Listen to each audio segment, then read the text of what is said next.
Bienvenidos a nuestro segundo módulo. En este módulo vamos a explorar unos temas que seguramente ustedes ya han practicado, ya han probado. Se refieren a diferentes tipos de dietas, de suplementos o de tratamientos para bajar de peso. Nosotros sabemos que hoy en el siglo XXI tenemos una inmensa ventaja, que es tener a nuestro alcance la información. En Internet podemos tener un universo de información, pero ese caudal de información, si nosotros no lo sabemos aprovechar bien, si no tenemos una base mínima de conocimiento, pues nos podemos perder y nos podemos confundir.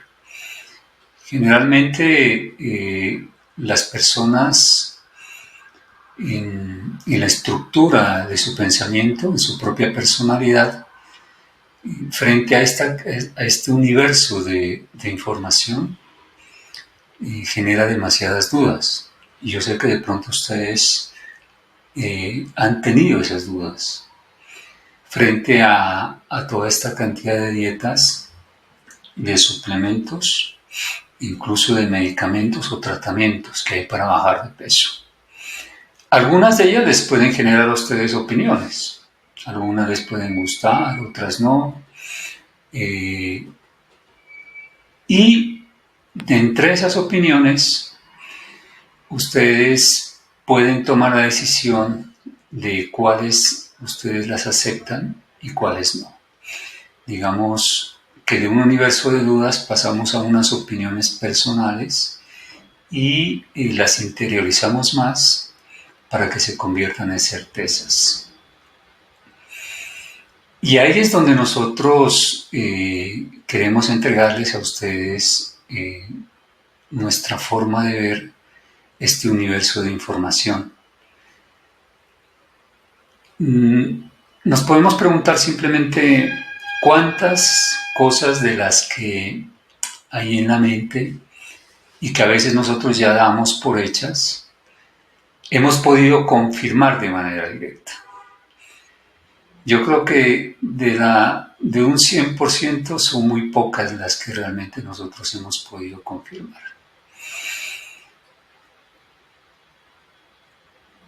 En este universo de información y de desinformación, nosotros desde Vital les proponemos, y a lo largo de este curso, tener dos caminos que van de la mano para poder navegar en este mar de información. El uno es la lógica y el otro es el sentido común. No vamos a ser demasiado científicos. Y cuando lo necesitemos, vamos a recurrir a la ciencia. Pero sobre todo vamos a recurrir a lo que la naturaleza nos ha enseñado. Y para nosotros poder entender la naturaleza, sí necesitamos estos dos instrumentos de navegación que a nuestro parecer son la lógica y el sentido común. Pero ¿saben qué es lo más importante de Vital? Que ustedes mismos van a comprobar los resultados de este curso. Ustedes mismos van a comprobar que si el organismo, si ustedes regulan bien su hidratación y su alimentación, el organismo normalmente y de manera natural, sin necesidad de tratamientos, ni de medicamentos, ni de ayunos forzados, etcétera, etcétera, vamos a encontrar resultados. Y eso es lo que todos buscamos, ¿cierto? Buscamos resultados en nuestra salud. Y en el caso de nuestro curso, ustedes van a llegar a su peso promedio normal.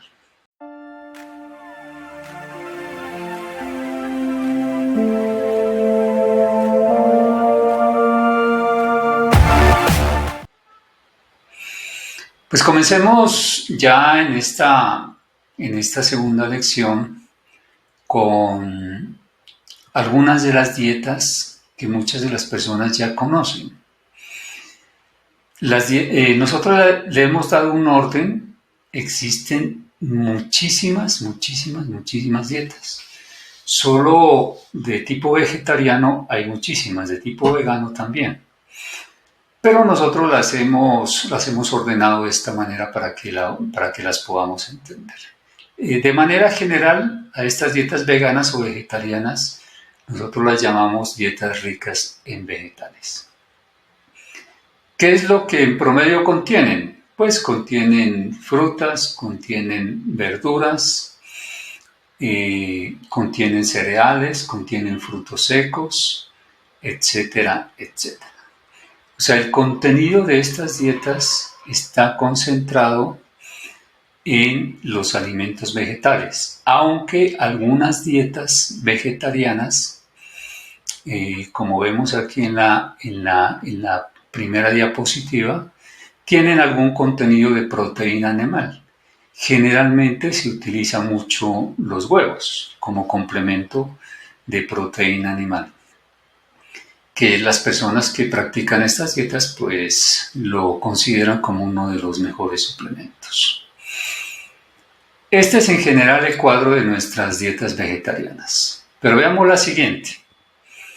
La dieta mediterránea, que es una de las dietas muy conocidas en Europa, una de las más famosas en el mundo, ¿sí? Y dietas ricas en granos enteros, en proteínas y en vegetales.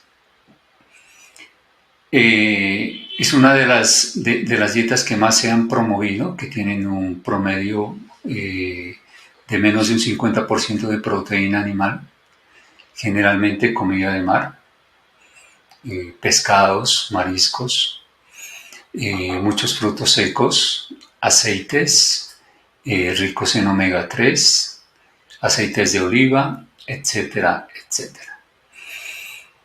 Y una dieta que va como de la mano de este tipo de dietas mediterráneas, que son las dietas ricas en granos enteros y que también contienen una buena cantidad de proteína y de vegetales. Una de las dietas que más se ha promovido a nivel mundial es la dieta keto, que son en general dietas ricas en grasas, como lo vemos en la diapositiva. Si alcanzamos a ver en el plato, las dietas ricas en grasas superan el 70-75% de contenido de grasa saludable, un 20-25% de proteína y son muy bajas en carbohidratos, que promedia un 5%. Estas dietas ricas en grasas saludables, en algunos tratamientos, sobre todo de enfermedades neurodegenerativas, han dado excelentes resultados. Nosotros consideramos que es demasiada grasa el porcentaje del plato en la que se basan estas dietas, y lo vamos a ver enseguida. La naturaleza tiene una dieta cetogénica. Como ustedes ven en la diapositiva, aquí miramos cómo los inuit, cómo los habitantes de estas zonas polares, de qué tipo de alimentos se alimentan ellos. Entonces vemos que estas especies de animales, estos salmones, estas focas, tienen un alto contenido de tejido graso, muy alto, ¿sí? Aquí en la diapositiva se hace un corte ustedes pueden apreciar ahí el tejido adiposo junto con la proteína que contiene la piel del animal. Pero esto tiene una razón de ser y nosotros la entendemos de esa manera. Son dietas ricas en grasas saludables, ¿por qué? Porque el medio ambiente en el que vive el ser humano a estas temperaturas, a estas alturas, exige de que se coman altos contenidos de grasas. De hecho, el hígado promueve la formación de cuerpos cetónicos. Estos triglicéridos, estos cuerpos cetónicos en sangre y en las células, pues son muy ricos energéticamente. Y esto permite que esa energía sea la fuente de protección, de aislamiento térmico bajo estas temperaturas tan gélidas, tan bajas, ya son temperaturas bajo cero. Ayuda a equilibrar el calor corporal, porque nuestro organismo tiene que estar internamente con una temperatura promedio de 36-37 grados. Y eso permite que ellos tengan en el alimento que los rodea esa misma riqueza de grasas. Entonces, la misma fuente, en la misma zona donde ellos viven, termina siendo el alimento ideal. Por eso es que ellos deben comer más grasa. Es necesario que ellos coman más grasa, ¿sí? No como nosotros que vivimos en la zona tropical. La zona tropical no cuenta con estaciones, cuentan con tiempos de lluvia, con tiempos de verano, ¿sí? Pero nosotros no estamos expuestos a temperaturas bajo cero. Entonces, pretender que una persona, por ejemplo, de la zona tropical, se someta a una dieta cetogénica no es lo más conveniente, a menos que sea un gran deportista que sea capaz de quemar toda esa grasa, toda esa energía que está consumiendo. Las otras dietas que nosotros hemos clasificado en esta presentación son dietas ricas en proteína animal y grasa. Toda proteína animal tiene su grasa natural, toda proteína tiene su tejido adiposo, ¿sí? Obviamente es mayor el tejido proteínico que el tejido graso. Entonces, es la dieta, como ustedes ven ahí en las diapositivas, es una de las dietas que más se ha utilizado también. Muchos la llaman hiperproteica, otros le llaman la dieta paleolítica, otros le llaman dietas ancestrales, otros la llaman la dieta de los cazadores-recolectores, etcétera, etcétera. Pero es la dieta que nosotros podemos encontrar en un plato promedio como los que vemos en las diapositivas, ¿sí? Con un 70-80% de proteína, alguna ensalada y muy bajo nivel de carbohidrato.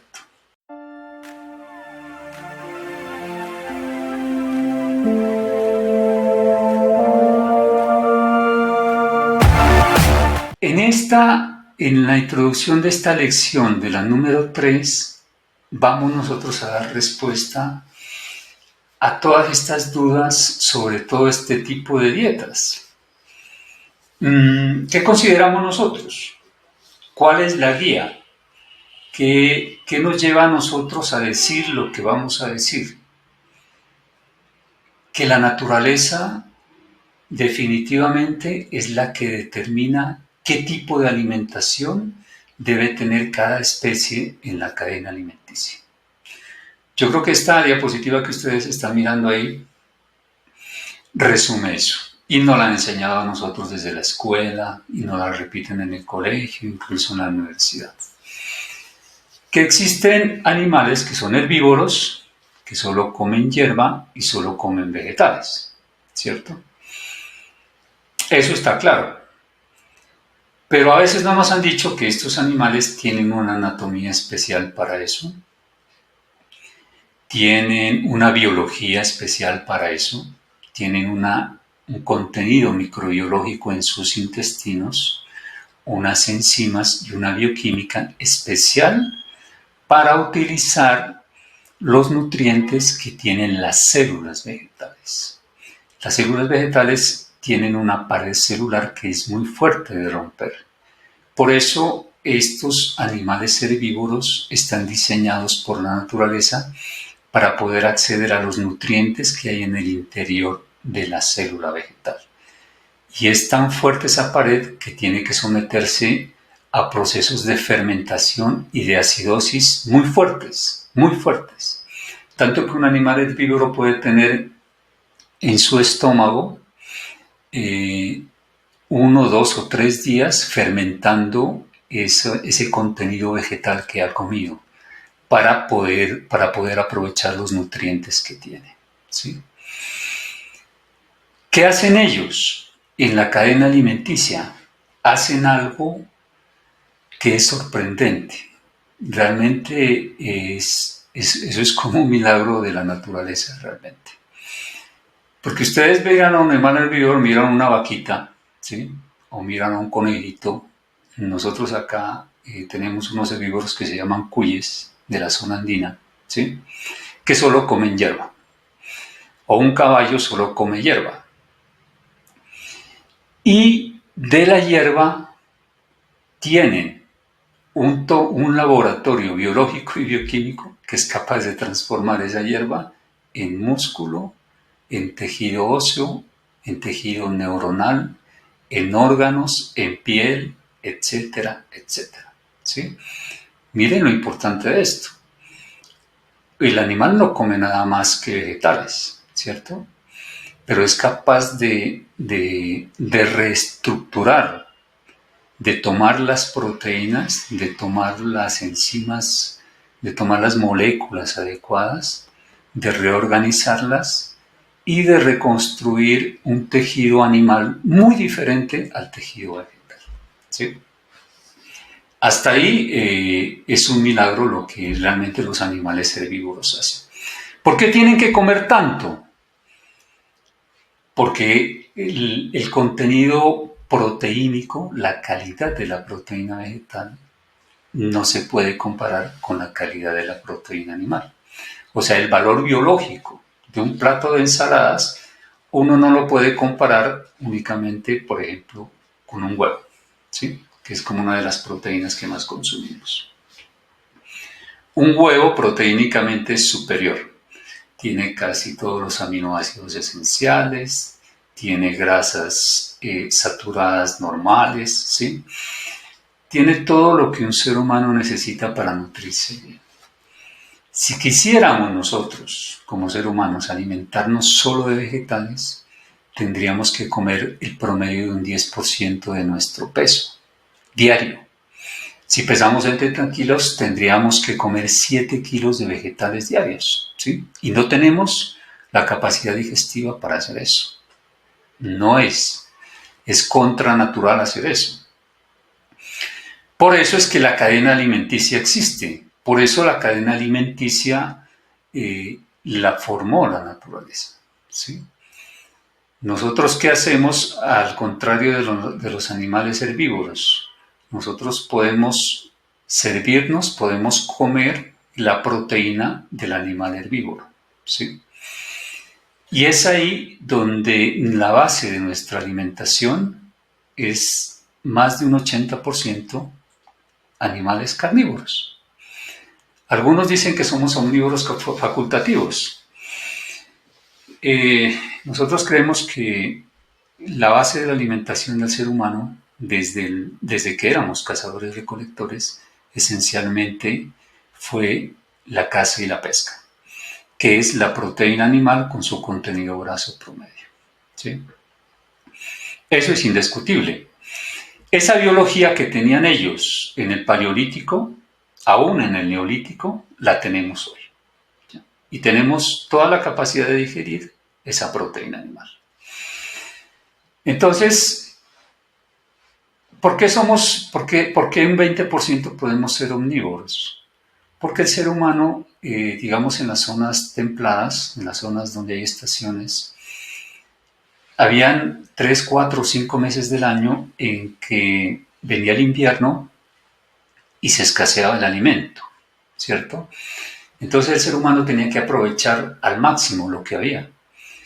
Y es ahí donde ese 20% de omnívoros que tenemos nos permitía comer algunas raíces, algunas verduras, algunas frutas, algunos tallos, algunas hojas comestibles, para aprovechar esos carbohidratos y convertirlos en grasa de reserva, para poder afrontar inviernos y ayunos muy largos, de 3, 4 meses. Pero esencialmente lo que más comía el hombre en otoño para prepararse a un invierno largo, ¿qué era? Proteína, ¿sí? Nosotros tenemos una biología muy parecida a los de los osos. Ellos tienen la forma de alimentación casi igual a la de un ser humano. Y ellos, cuando se preparan para hibernar, necesitan comer mucha carne y mucha grasa. Y los alimentos que ellos comen, los osos polares, por ejemplo, son alimentos muy ricos en grasa y en proteína, lo que les permite poder tener la masa corporal suficiente, la proteína y la grasa suficiente para poder hibernar 3, 4, 5 o 6 meses sin comer un solo gramo de alimento. Hasta ahí estamos claros de la importancia de entender cuál es la diferencia entre los herbívoros y los carnívoros, ¿cierto? ¿Qué son los animales carroñeros? Los animales carroñeros son los animales que terminan siendo parte de la cadena alimenticia. Todos los desechos de lo que dejan de comer los herbívoros, incluso los carnívoros, los carroñeros sí lo pueden comer. Ellos pueden comer tanto alimentos vegetales como alimentos de origen animal, aún en descomposición.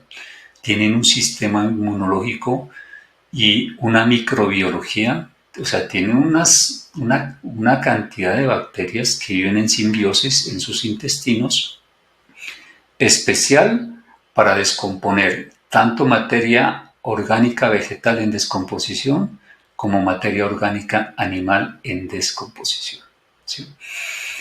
Por eso es que en el sistema que nosotros manejamos, y lo adelantamos de una vez, nosotros no sugerimos o no aprobamos que la gente coma animales carroñeros, como por ejemplo la carne de cerdo o como por ejemplo los mariscos. Si ustedes se dan cuenta, los camarones, los cangrejos, las langostas andan por el fondo marino comiendo todos esos desechos que caen de arriba de lo que dejan los animales depredadores que están en la zona abisal. Por eso la función de ellos es muy importante, ¿sí? Entonces, nosotros vamos concentrando nuestra alimentación en más de un 80% en proteína de origen animal, sobre todo de animales herbívoros.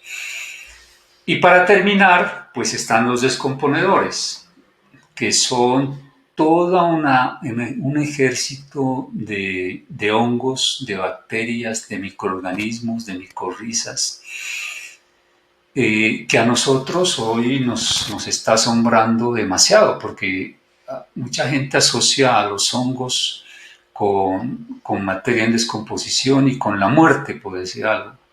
Nosotros lo vemos desde otra manera, desde la biología. Ellos reconectan la muerte con la vida y son capaces de tomar todos esos elementos que el ser humano tomó, que las plantas tomaron y los animales herbívoros y los carroñeros tomaron de la misma naturaleza, que ya están deshechos. Ellos los vuelven a reincorporar al suelo, se lo vuelven a dar a las plantas y la cadena alimenticia, el ciclo de la vida continúa. Por eso miren la importancia de todos estos microorganismos.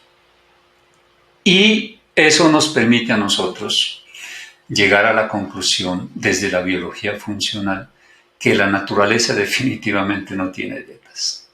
Y si la naturaleza no tiene dietas, nosotros debemos tenerlas. La naturaleza ya ha dictado qué tipo de alimentos deberíamos comer nosotros, que son alimentos ricos en proteína, casi en un 80%. Y alguna que otra fruta, alguno que otro vegetal, alguna que otra ensalada en la época de verano, en la época en que estaban floreciendo las plantas, en que los árboles y las plantas comenzaban a dar sus frutos. Bueno, vamos de nuevo ahora con la siguiente lección.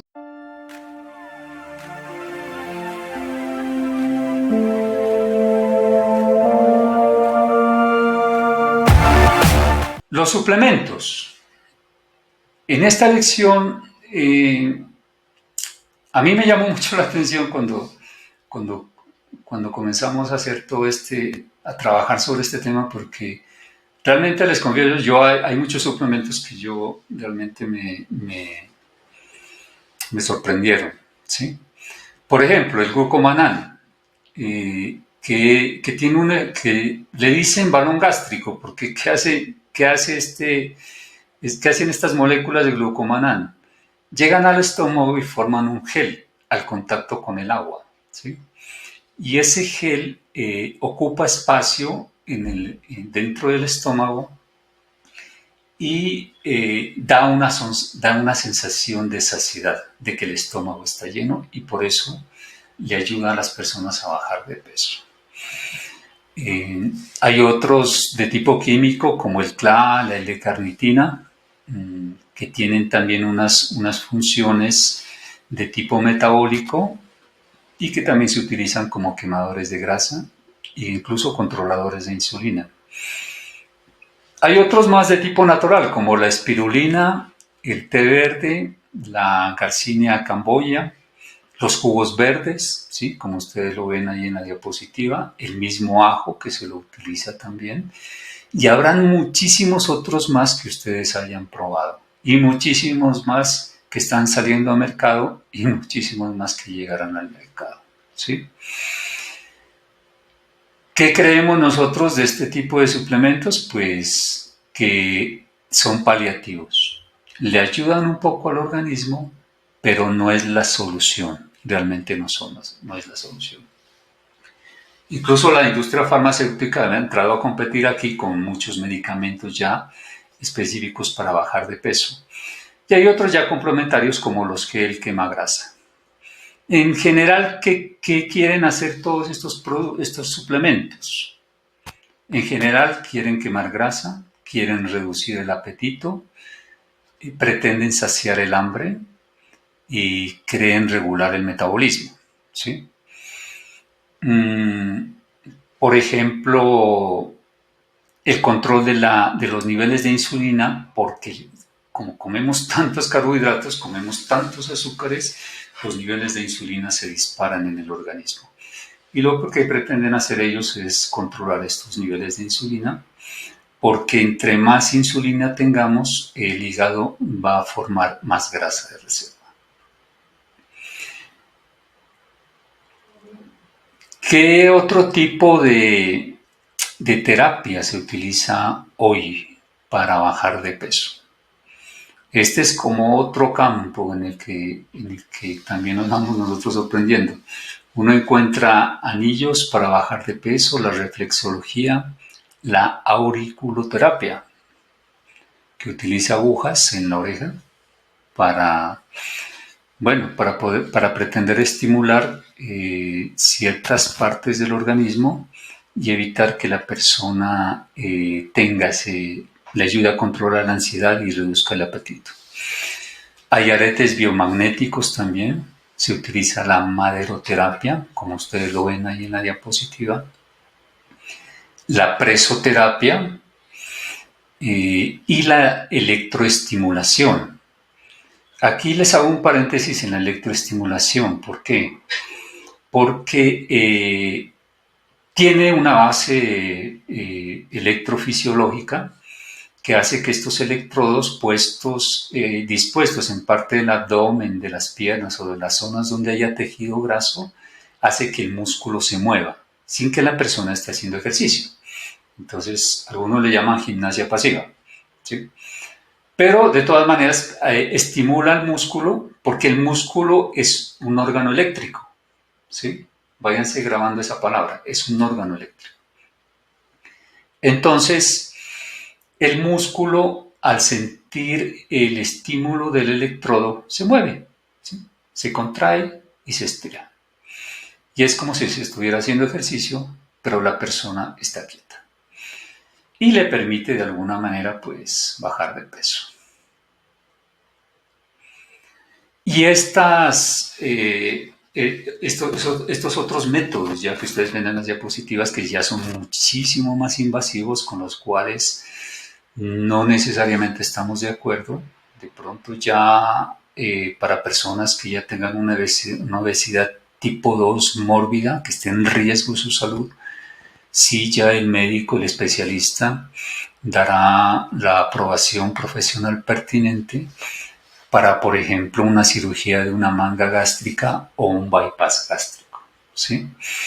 A mí personalmente me parece una cirugía muy invasiva, no tan necesaria para personas que tengan un sobrepeso, una obesidad tipo 1, casi un tipo 2. Y aquí vamos a dar las recomendaciones pertinentes a lo largo del curso, porque sí queremos aclarar que personas que ya estén en un estado mórbido, con una obesidad superior a 2, una obesidad 3, en el que ya están en un alto riesgo evidente de su salud, sí es recomendable que siga las recomendaciones de su profesional en salud. La abdominoplastia también es un procedimiento muy invasivo, que además es costoso, ¿ya? Que digamos, después de un procedimiento de una cirugía, ustedes van a obtener los resultados como los que ustedes miran ahí en la diapositiva. Bueno, esta sociedad tan moderna y tan acelerada, pues nos lleva a nosotros a veces a querer tener resultados como los que vemos aquí, ¿sí? Inmediatos. Pero esto que ustedes ven aquí, el organismo lo puede hacer de manera natural. Y nosotros creemos más en lo natural. ¿Qué hace que las personas suban de peso, que tengan sobrepeso y obesidad? Básicamente hay un desequilibrio entre la cantidad de alimentos y el volumen de líquidos que se toma, ¿sí? Que se ingieren diariamente, que en general promedia los 5 kilogramos. Eso evidentemente hace que las personas suban de peso. Eso es definitivo. Nosotros no podemos pretender bajar de peso si no equilibramos las cantidades de alimentos y las cantidades de líquidos que tomamos.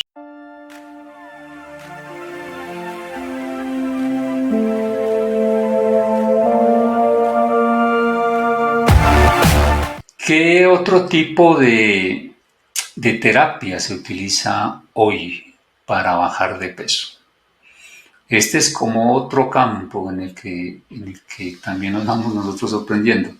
Uno encuentra anillos para bajar de peso, la reflexología, la auriculoterapia, que utiliza agujas en la oreja para, bueno, para pretender estimular ciertas partes del organismo y evitar que la persona le ayude a controlar la ansiedad y reduzca el apetito. Hay aretes biomagnéticos también, se utiliza la maderoterapia, como ustedes lo ven ahí en la diapositiva, la presoterapia y la electroestimulación. Aquí les hago un paréntesis en la electroestimulación. ¿Por qué?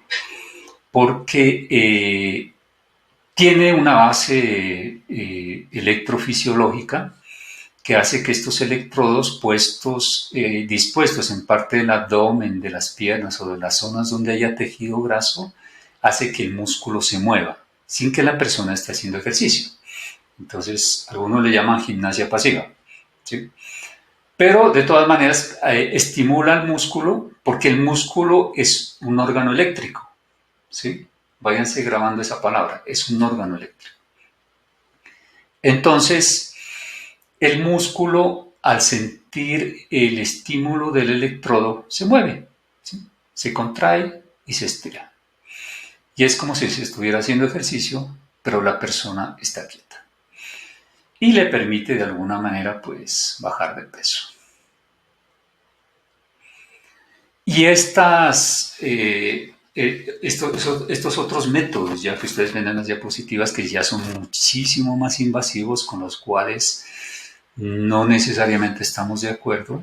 De pronto ya para personas que ya tengan una obesidad tipo 2 mórbida, que esté en riesgo su salud, sí ya el médico, el especialista, dará la aprobación profesional pertinente para, por ejemplo, una cirugía de una manga gástrica o un bypass gástrico, ¿sí?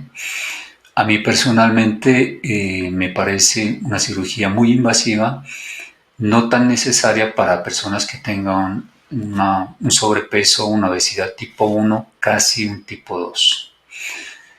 Y aquí vamos a dar las recomendaciones pertinentes a lo largo del curso, porque sí queremos aclarar que personas que ya estén en un estado mórbido, con una obesidad superior a 2, una obesidad 3, en el que ya están en un alto riesgo evidente de su salud, sí es recomendable que siga las recomendaciones de su profesional en salud. La abdominoplastia también es un procedimiento muy invasivo, que además es costoso, ¿ya? Que digamos, después de un procedimiento de una cirugía, ustedes van a obtener los resultados como los que ustedes miran ahí en la diapositiva. Bueno, esta sociedad tan moderna y tan acelerada, pues nos lleva a nosotros a veces a querer tener resultados como los que vemos aquí, ¿sí? Inmediatos. Pero esto que ustedes ven aquí, el organismo lo puede hacer de manera natural. Y nosotros creemos más en lo natural. ¿Qué hace que las personas suban de peso, que tengan sobrepeso y obesidad? Básicamente hay un desequilibrio entre la cantidad de alimentos y el volumen de líquidos que se toma, ¿sí? Que se ingieren diariamente, que en general promedia los 5 kilogramos. Eso evidentemente hace que las personas suban de peso. Eso es definitivo. Nosotros no podemos pretender bajar de peso si no equilibramos las cantidades de alimentos y las cantidades de líquidos que tomamos. Bueno, muchas gracias. Nos vemos en el próximo módulo. Creo que hasta aquí vamos dejando como una inquietud en ustedes. Vamos abriendo ya el espacio. En el siguiente módulo ya entraremos muchísimo más en materia, ya directamente en lo que significa el sobrepeso y la obesidad. Y en los otros 2 módulos ya ustedes van a tener las recomendaciones suficientes. Así que ánimo y seguimos adelante.